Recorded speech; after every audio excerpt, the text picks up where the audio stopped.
colocar, eu já conheço o Michel há bastante tempo lá da USP, lá 2004, 2005. Trabalhei no IMET desde 2006, entrei no concurso, aí fiquei em São Paulo até agora, em julho.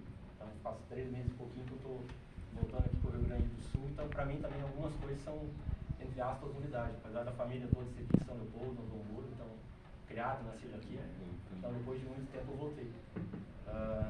Daí a gente vai ver que na apresentação do IMET, os distritos, né, tem a novidade desses 2, 3 anos das redes sociais, né, já é uma propaganda, quem não conhece, quem já conhece é o YouTube, o Twitter, o Instagram, e o portal clássico, né, o portal também vem cada 1 ano e meio, 2 anos vem se renovando, tem bastante informação, tá, para fazer pesquisa.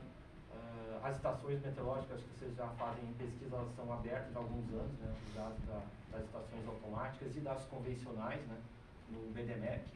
E é bem rápido. Essa semana passada eu mesmo fiz uma pesquisa lá e minutos depois já tem acesso aos dados. E do portal depois eu dou uma navegada aqui, mas ele tem esses vários links, né, tem o clima, os dados, o satélite, né, que é muito utilizado pela comunidade externa. E a capa, eu selecionei aqui o portal, tem como colocar avisos, previsão do tempo, satélite, previsão numérica do modelo meteorológico do IMET, que é rodado em Brasília, modelo cósmico, tá? Ele é adaptado da Alemanha, com um convênio. Já há alguns anos que o IMET está já praticamente pronto, o modelo Icon, que é uma outra versão, outro tipo de modelo para atualizar. Mas esse modelo aqui é rodado em Brasília, então 2 vezes por dia tem atualização e é uma das ferramentas que a gente utiliza para previsão. Depois a gente vai ver também uma página que a gente desenvolveu lá em São Paulo, também que tem os colegas de Brasília, mas ajuda a determinar os avisos meteorológicos de forma mais rápida, que é essa página aqui, que é um link que eles utilizam nos briefings. Por exemplo, ela já vem com cores. Dar um exemplo aqui, tá, esse aqui é de ontem, ele já vai atualizar em seguida, mas essas cores já indicam o potencial do aviso. Verde seria atenção, amarelo já é o aviso no primeiro nível, o laranja já com um nível maior de tempestade e o vermelho o penúltimo nível. Então isso aqui o meteorologista naquela, eu estava falando antes, Michel, dos avisos dos briefings, né, que 8h30 Brasília se reúne com o distrito, que o Gil está na sala, através do ERA, do briefing, que a gente consegue ver. A essência é isso. Aí, só para colocar, eu me formei lá em Pelotas, também conheci o Michel de lá. Aí em 2012 eu fiz lá mestrado na área de ciências ambientais, lá no Procam USP. E aí depois eu vim para cá agora nesses últimos 3 meses como coordenador do 8º distrito, substituindo o Soismar. Foi o distrito em São Paulo, quantos anos? 7º distrito lá em São Paulo, então 2006 até agora 2021. Trabalhei na previsão do tempo, depois na coordenação agora uns 5, 6 anos. E da experiência lá é bem interessante, lá, porque sabe o clima de São Paulo, basicamente aquelas 2 estações. Começa a secar a partir de abril e maio, aí até setembro geralmente é muito seco. Pega aquela umidade do ar que baixa de 20%, 15% à tarde. O pessoal usa muito aquela expressão clima de deserto.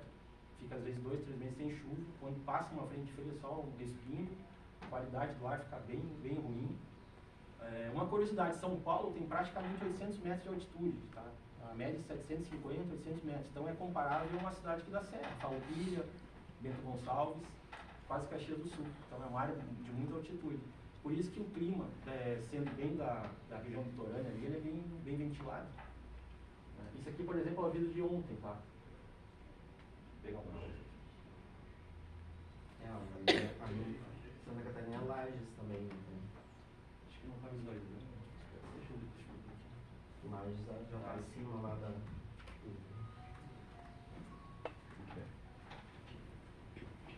Tá aqui. Tá vendo essa bandeirinha aqui? Isso aqui era aviso para ontem, tá? Então a gente tinha São Paulo, essa área do interior da região sul. E ali pela proximidade são em linha reta mais ou menos 50 quilômetros, é um pouco mais perto que o nosso litoral aqui. Então tem muito, o primeiro impacto quando tu chega lá, em 2001, os professores, pesquisadores da USP, é falar da brisa. A ação sai brisa marítima. E aqui não se usa muito essa expressão, até sei que em Santa Catarina é muito comum aquela lestada, bem se São Paulo, aquela lestada do vento leste, que fica pesado. Mas lá em São Paulo é muito comum. E a brisa é um gatilho para tempestade. Ela geralmente começa 2, 3 da tarde, o continente aquece muito, então forma aquela célula com ar ascendente, e vem o ar frio e úmido do litoral, encontra o ar quente e vento de norte e está feita a tempestade. O que se tem estudado nos últimos anos, já há décadas, é com a ilha de calor está cada vez mais aumentando o evento extremo, ou seja, tipo uma bomba relógio. Demora às vezes para chover, por causa que tem menos umidade na área central da cidade, mas aquece mais. Então aquela ilha de calor intensifica e a tempestade fica mais intensa. Então isso anos lá em São Paulo havia aquelas tempestades violentas, aí, principalmente do centro para a zona norte da cidade, pegando ali Guarulhos. Aí eu tenho um brincadeira, muito sabe muito da Atena lá, que tem um canal direto lá com o CGE, que é o Centro de Gerenciamento de Emergência da Prefeitura de São Paulo. Então eles têm uma comunicação bem forte. Então lá no 7º distrito a gente também atingia muito a agricultores, né, do interior do estado. Lá, por exemplo, a cana-de-açúcar é muito forte. Tem gente sabe soja, trigo, arroz, vou mostrar depois, tem uma pesquisa aqui de parceria com a Embrapa, com os dados da estação lá de Pelotas e de outros interiores fizeram um software para ver a qualidade da produção e principalmente ver como que vai influenciar na produtividade, os dados de temperatura, umidade, precipitação na cultura do arroz. Bom, falando então de redes sociais, tem bastante informação. Então, no próprio portal do IMET, tem alguns jornalistas lá em Brasília que preparam as informações. Então, quando o meteorologista identifica principalmente eventos extremos, tá? Isso é bem comum no nosso atendimento da meteorologia. Quando tem, por exemplo, agora, esses últimos dias está fazendo frio, vamos dizer, fora de época, e realmente está bastante frio. Aqui para Porto Alegre, a gente foi nos dados faz pelo menos desde 1999. São 22 anos que a gente não tem em outubro com temperatura tão baixa, pelo menos nesses 18, 20 dias primeiro. Tá? Aí, em geral, as causas principais são Laninha, tá? Que o Pacífico a gente vai ver que está bastante frio, mas aí para documentar isso, aí vem a importância dos dados da estação meteorológica. E a gente consulta prioritariamente, claro, para a capital e região metropolitana, o dado da estação de Porto Alegre que está aqui. Aí a gente vai ver que tem as duas, né? Desde 2001 tem a estação automática e a convencional, vou mostrar em seguida, desde 1974, quando o 8º distrito aqui começou a sua atividade nesse distrito. Então a gente está perto aí do cinquentenário, né? 2 anos vai... Tá. Isso aqui, por exemplo, ó, já é o balanço que a gente colocou, a partir de agora, todo mês, lá no início do mês, a gente vai fazer o balanço da capital, pelo menos Porto Alegre. Aí vem a pergunta, até entrei em contato com o Michel, uma pena que a gente não tem nada certo ainda, mas a orientação de Brasília foi que a gente retomasse algumas estações convencionais e desse prioridade às capitais. Aí veio a conversa com o Michel da possibilidade de ter observadores lá tanto em Floripa como em Curitiba. Tá? Mas aí sem esconder nada, tá? Tá um pouco difícil, né, para esse ano, por questão financeira e tal, mas o IMET vai dar essa prioridade porque a importância da convencional justamente está naqueles dados que tu não consegue ainda hoje ter pela estação automática, né? Principalmente a visibilidade, determinação da nebulosidade, a própria determinação mais correta da geada, tá? Que muitas vezes tu pode fazer uma estimativa, mas isso só o observador meteorológico. Então a gente vai tentar, de alguma forma no que vem não passa para retomar pelo menos uma das duas. Já entrei em contato lá com Santa Catarina, a estação do IMET, ela fica até, realmente uma coisa ali no estreito, né? Fica junto do Ministério da Agricultura. Tá? E agora está faltando sinal verde de Brasília. Se ele me der sinal verde, até conversei com o Michel, faria, tivesse entre vocês hoje. A gente tem outros candidatos para fazer como observação. Aí entra naquela coisa, questão salarial, que ela não é tão grande, mas a minha até experiência é que tudo que tu consegue no início da carreira como experiência é válido.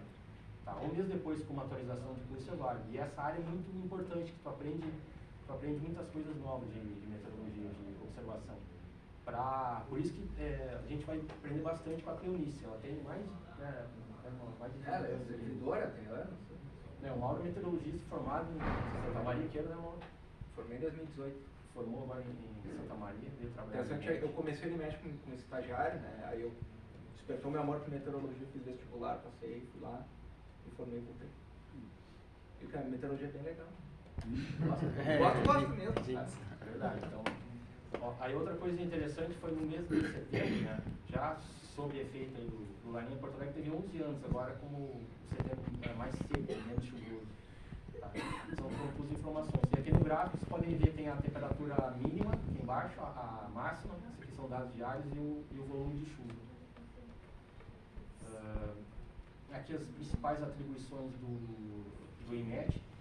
Uma das principais atribuições realmente do IMET é coordenar essa rede de estações meteorológicas e ter esses dados diários, tanto para observação, para arquivo, mas hoje, nos últimos anos, principalmente para possibilitar fazer a previsão meteorológica. Porque os modelos que a gente utiliza para fazer previsão, eles utilizam essencialmente esses dados, tanto da estação convencional como da estação automática. Depois, claro, a gente vai ver os dados de nível superior, sondagem, as boias, os aviões, mas esses dados de entrada são fundamentais para a atualização. Geada que teve esse ano aqui, tem uma foto que foi 20 de agosto. Tá? Aqui, vocês vão ver ali, tem um platôzinho onde fica a estação, geada foi no domingo. Tá? Isso aqui também foi documentado. Tem um vídeo informativo aqui do IMET, quando completou 112 anos, né, que foi em 2001, o IMET é de 1909. Tem o nosso diretor, agora a gente não sabe, por questões políticas, se continua ou não, Miguel Novato da Embrapa, né, fez uma reformulação assim, positiva no sentido da mídia, né, porque o IMET há anos, que a gente estava, a gente batia na tecla de colocar o IMET de mais visibilidade, visível nas redes sociais, mas era tudo geralmente atravancado. E acho que 2 anos e meio para cá conseguiram, e isso possibilitou bastante acesso. Nos últimos 2 anos também, principalmente nesse último ano, pelo menos os 2 diretores estão se alinhando bem mais com o CPTEC. Isso, para a meteorologia do Brasil, tem sido uma coisa boa, porque é uma coisa histórica, que quem é da meteorologia já há alguns anos sabe que, pela divisão dos institutos, isso não é nada bom para quem está começando a meteorologia, o dinheiro vai para um lado, vai para outro, e os centros acabam se desviando. Então, lá no CPTEC, pelo menos atualmente, o foco deles não é mais fazer previsão, e sim deixar com o IMET de fazer a previsão e divulgar a previsão do tempo, seja de forma oficial, seja nas redes sociais. E de fazer, aí sim, pesquisa. Tanto é que continua mensalmente uma reunião climática do IMET com o CPTEC. Tá? E essa previsão climática é divulgada nas redes sociais. Uma coisa bem legal, quando cheguei aqui já tinha, do Solismar, a gente tem um conselho de agrometeorologia, o Copa Aeres, que é mensalmente, ou na verdade trimestralmente, mas mensalmente eles fazem uma atualização. E a previsão climática do IMET, eu posso mostrar, não sei se vocês conhecem o portal, a previsão climática. Vocês não conhecem? Pode falar, não. Vocês têm acesso lá, Michel? Ou não? A gente tem lá o Fórum Climático, que é junto com a Lepagre Cirano. E aí, muitas vezes, eles participam, né, já vendo a previsão, né, não exatamente acessando ali as páginas, né, onde se coleta as informações. Tá. Ó, uma dica, esse aqui é o portal. Isso aqui é tudo aberto, lá, portal.imet.gov. Como é que tá a foto então? Portal.imet.gov.br. E eu fui aqui na aba de clima, ó, previsão climática e precipitação. Quando o Brasília, lá na coordenação de clima, tem a previsão pronta, imediatamente eles acessam. Tá?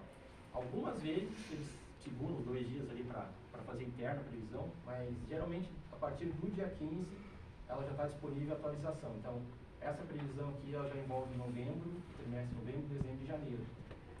Aí, por exemplo, eu vou aqui em cima, pego o mensal, tem os mapas absolutos, né? Mas eu posso pegar aqui a anomalia e ver a previsão mês a mês. Então é mais tipo uma fonte para para levar usar na discussão. Né? Hoje em dia já tem uns outros pesquisadores que estão até no Rio Grande do Sul, tem um trabalho que está sendo lá num aluno do Aquino, ele também é envolvido com a área de Antártica, né? De mudanças climáticas, lá tem o Jefferson Simões, e eles fazem também, você tem agora outro modelo. Mas o do IMET é esse aqui, ó. Então, por exemplo, para novembro, já é uma previsão atualizada, ele até pegou o sinal de chuva acima do normal lá, no norte de Santa Catarina, Paraná. Tá? E mês passado ela já tinha, por exemplo, Curitiba, teve uma reportagem lá na Band que eles estavam perguntando das chuvas e a gente pesquisou, ela pelo menos desde 2011, né, Mauro? Pelo menos 10 anos, tá? Talvez seja até um pouco mais. Então a gente viu agora, essa semana, as cataratas lá em Foz, a cheia. Então novembro secaria, é o que a gente está apostando, tá? Inclusive em Santa Catarina, Floripa sempre um mundo à parte aqui, mas pelo menos no interior, no oeste. E aí dezembro uma transição, geralmente dezembro até a metade começa muito seco e depois no final do dezembro começa a ter aqueles eventos mais quentes, começa a aumentar a umidade, e aí janeiro tá, se não me engano já está isso. Tá, essa pelo menos seria a receita, a gente vai ver se isso continua ou não.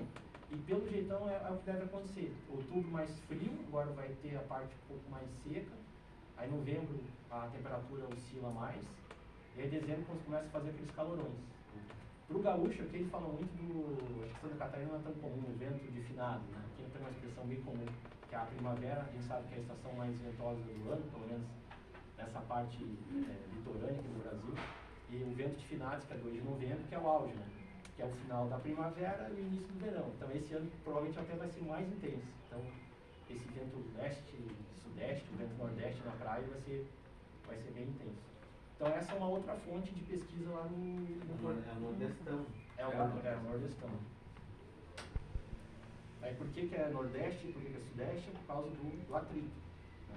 Quando tem um atrito, geralmente tem um desvio do vento, ele dá o quê? 20, 30 graus, o vento Nordeste ele vira vento Sudeste. Então lá, historicamente, a reunião climática lá foi sempre o CIRAM e o IFSC, né? O CIRAM com a parte de monitoramento e o IFSC com a parte dos modelos de previsão. O Mário, né? O Mário Quadro, sempre articulando essa parte, assim, né? E é meio assim, voluntário, a gente tem, né, uma portaria, né, para estar participando e tal, mas assim, junto, e recentemente entrou a Defesa Civil, bem forte, fazendo uma parte de análise de baixa frequência, da oscilação antártica, né, da intersazonal, e aí a UFSC às vezes participa, né, já teve. Quem é que está vendo lá, Michel, agora a Defesa Civil? Não, e o CIRAM está O CIRAM tá a Laura, o Clóvis está se aposentando, e tem alguns técnicos de meteorologia também. Eu tenho conversado com a Milton lá, que é a parte da manutenção de estações, e o IMET está tentando não, já tem uma aproximação um pouco maior, porque quando os nossos técnicos vão a campo, a gente tem uma parceria com o CIRAM Reparo de eles nos ajudarem na manutenção de algumas estações. E agora, semana que vem, eles vão de novo fazer uma viagem que acho que 5, 6 estações. Visita técnica, a gente tem, né? Fazer manutenção, separa estações. Vão até General Caneiro, Paraná. Depois voltam para Indaial. Não sei. Não, eu vi ontem Lages, Indaial e volta. Lá junto com o CIRAM, então. E aqui no Rio Grande do Sul, como é que são daqui ou são terceirizados? Não, são daqui. São daqui os dois. Agora quem está viajando até os Torres do Mar. Eu estou preparado, ainda não viajei. No início do ano eu fiz 3, 4, dá uma baita experiência lá em São Paulo. Nas convencionais nas automáticas. E convencional, as que, vamos ver, lá tinha até menos que aqui. Tá? Mas em geral é a visita na estação automática. E aí no Paraná? No Paraná também. Aí Paraná, pela distância, a gente divide com o 8º distrito e às vezes até com Brasília. Tá? Dependendo da possibilidade, eles vêm fazer a manutenção. Da situação que estava devido à pandemia, né? Porque a pandemia a gente ficou praticamente 2 anos. Ficou 2 anos 1 ano parado, e meio, né? a maioria quase 2 anos parado. Problema número 1, geralmente, com esse tempo é bateria. Tá? Aí dá entupimento no pluviômetro, um que outro sensor dá algum problema. E esses últimos 2 anos é a comunicação de algumas estações. Tem dado problema. Então isso, tu tem que estar pelo menos meio ano. Tá? O ideal é cada meio ano tu fazer uma visita, no máximo 1 ano. Tá? Então, já está praticamente 90% do Rio Grande do Sul, Santa Catarina agora com essa próxima vai ficar mais ou menos isso. Aí Paraná estão 70%, 80%. Mato Grosso do Sul, o pessoal de São Paulo também vai fazer. A gente tem uma boa notícia para Porto Alegre, está andando. Provavelmente vai ter a de Belém Novo, tá? Que dá 21 quilômetros aqui. Linha reta é uns 15, 16, uns 15 quilômetros na zona sul da cidade. Vai ter uma estação automática lá no aeródromo do Belém Novo, lá na zona sul. Que é outro microclima aqui da capital, uma área mais descampada, pega as frentes de sul mais próximas, né? A gente está esperando mais frio no inverno, mais vento constante. A gente até foi visitar, eu mostro aqui visitar a estação. A ideia é tentar inaugurar essa estação ainda antes do verão, para a gente ter dados comparativos de uma estação completa, sabe? Tentar sem ter falhas de dados, né, para poder afirmar assim, com certeza tanto a diferença de microclima assim, da cidade. Isso aqui é um exemplo, ó, 2-3 semanas atrás, lá o Silvio, que é o responsável por esse projeto aqui, tem até um programa